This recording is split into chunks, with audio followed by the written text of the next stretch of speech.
market, not a too big of a gap up, right? The gaps that stink, that suck up all the range in the day, are like when you get like 1%, 2% type gaps in the market. This is like kind of more of like a little baby gap for the most part. We're right coming back into some loads of congestion here. Look, the short-term trend has been down for the last 3 days, give or take 2.5 days. Long-term, it's still, we're still riding in a trend. We'll have to see exactly how these old lows hold. This gap is going to be interesting because it's going to take us back into these levels of resistance. If we remount, then it's all good to go. If we start to kind of fade off or stall around here, then we've got to be a lot more defensive, and we'll have to keep an eye on, some shorts also, because we won't necessarily know which way the flow is coming till it actually comes. Let's take a look at the watch list real quick here. Roku's still a daily trader on this. You want to be hitting this thing on, big intraday dips. You can see the range on it's like $5 if you can get like a big enough flush on it. Trade's still pretty well. TTD's probably more of a swing trade look than a day trade look. It does got enough range to day trade. I mean, it was $15, $14 on Friday. Just due to the price, it does have a little bit of a spread and sometimes a lack of liquidity, even when it trades millions of shares. That's probably the best looking chart out of the group because you're, after that big monster cock breakout, right? You're holding the bottom of the breakout bar. You've got just more than enough juice over there to kind of keep going. I think this one's got some nice flow to it. TNDM is the best mover out of the group in terms of having liquidity and range. We're testing this trend line that, we've been really, if you look at kind of your 30-minute chart, right, we're testing this trend line that we've been really pushing up against since, the day its earnings came out or a couple days later. So now we're sitting here and ripping and rolling on the 9 EMA. So if you've got like kind of a rip and ride on the 9 EMA, and then you're also right on a smaller term time frame, you're going, I think you're going to have the juice.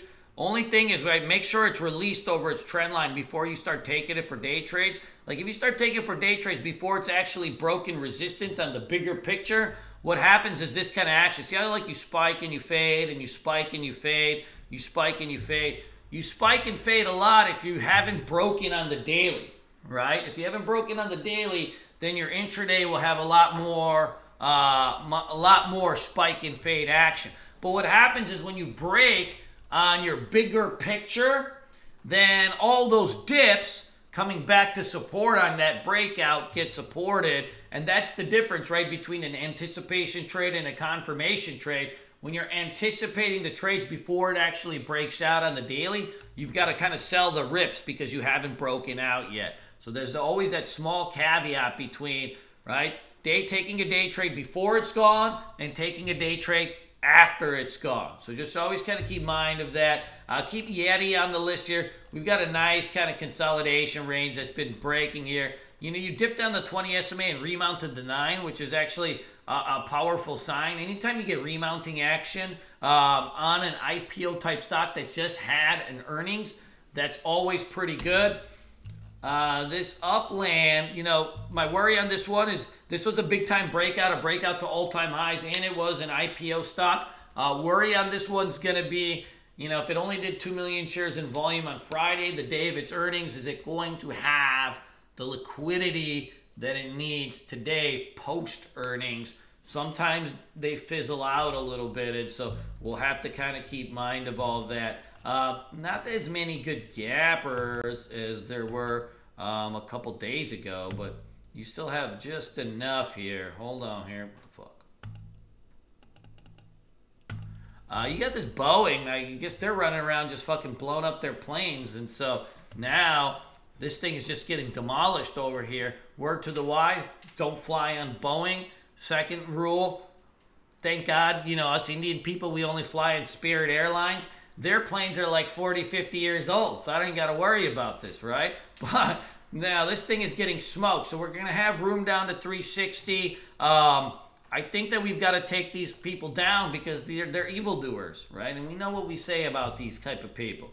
We got to take it down and show them what American justice is all about. We're going to short this thing. But at some point, I do think we get actually along. When you get like these kind of bigger market cap companies and they get doused like 20, 30% in a day, they almost always inevitably squeeze out after the first early morning type of flush. So you may get that flush and then a subsequent rebound at some point. I'd keep an eye on like different levels here. There's some support at 370 and then at 360. I think if we can get this thing down to 360 at some point, we can look for a little bit of a squeeze on it. Boeing is a thick stock.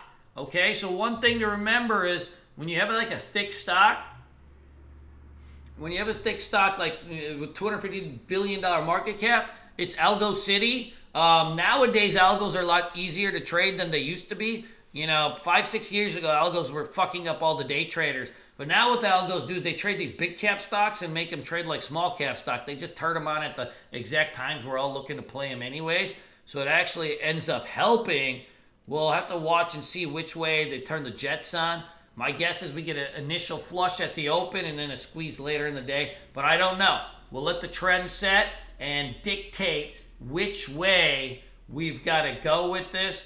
But my preference is to show these people what American justice looks like by taking it down. But we don't know if we're going to get that. So we'll go and play it by ear. This AGXT is actually creeping up. It's on the creep-a-leap over here. We've got a 250 breakout on the daily chart. You know, 1 test, 2 tests. This will be like the 3rd test. We're still a little bit of ways away, right? 30 cents on $2 stock. I'd be careful. Like if it starts to creep its way, then that'll be the 3rd or 4th test. I mean, at that point, you can maybe take a little bit of anticipation for the break. Be mindful of the ranges and stuff. But I think this one's looking decent. This one's looking decent, but you got to let it kind of bust loose. Sometimes they can just hit and fade. So just be mindful of like where the location is on the daily. It's not a huge chart breakout necessarily. It's actually, daily chart looks like shit if it's in the 2s. It's only over this level that it really cleans up. So be mindful. I know that people, this TNXP, I know a lot of people are watching this one. I don't like when they just sit there and they reverse back like the previous day. You know, after the first candle faders to me, like they stink.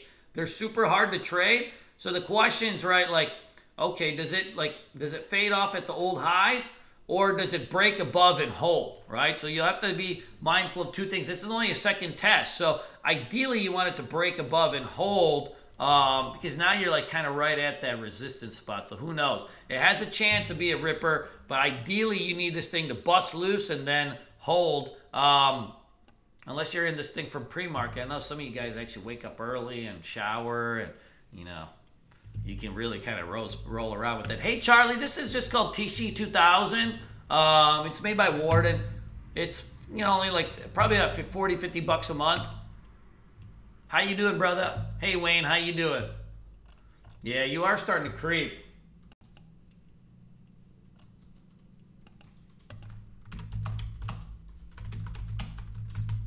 What are you guys watching? Oh, CLDR and Dummo. Let me look, brother. Yeah, CLDR is mid-pump, right? Like when you get a little early morning strength, but you're like in the range, no good.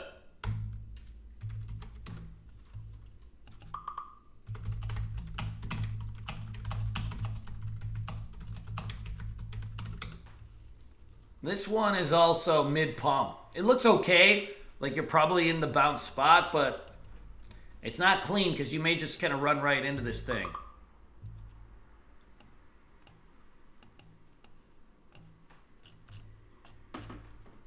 Sweet. Hey, Bobby D. What's up, baby? Yeah, GLBS is running too. I purposely didn't put this on my list just because you're on kind of a day 3 of the move. You could trade day 3 if you know how to be nimble. Day 3s are tough. Day 3s are really tough if you're not fast. Because what happens on a day 3 is like, if you chase it on strength, it gets faded off, right? But if you get like some big dips, they end up getting bought up. And so you're in like that weird sweet spot. So I kind of purposely didn't put it on the list just because I don't think probably 75% of traders, you know, get smoked out on a trade like that. Yeah, day 1, day 2 is always easier. And Vid, yeah, we'll probably do one at some point. Just when, I don't know. Hey, Damien, what's up, baby? How was your week last week? Good, good, good. Yeah, you guys can put it on your list if you want. Here, I'll watch it for you guys. There you guys go.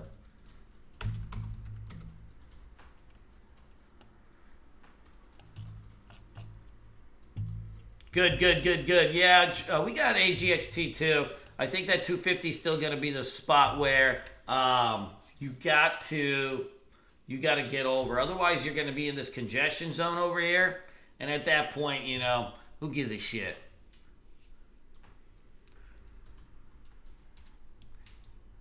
Nishank, are you from India? No, I just dress up like a Bollywood star for fun, buddy. I'm like the Indian rock.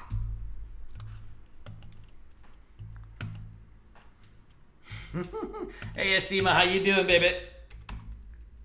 Nishank, what's up? Where you from?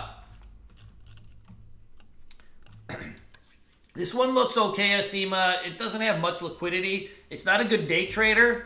You know, if it holds 7, it could be like a swing trade, but not my type of play for a day trader. I might get interested in it as a day trade if it kind of remounts this 9 EMA and takes out this trend line, but you'd also need volume and liquidity to get this thing going. So, you first, 3 things you need to see. You got to break over that 9 EMA, then you got to take out that trend line, and you need more liquidity. It is oversold, and it is on support. At 800,000 shares in volume, you just don't have that heat that you need. Hey, Matthias, what's up?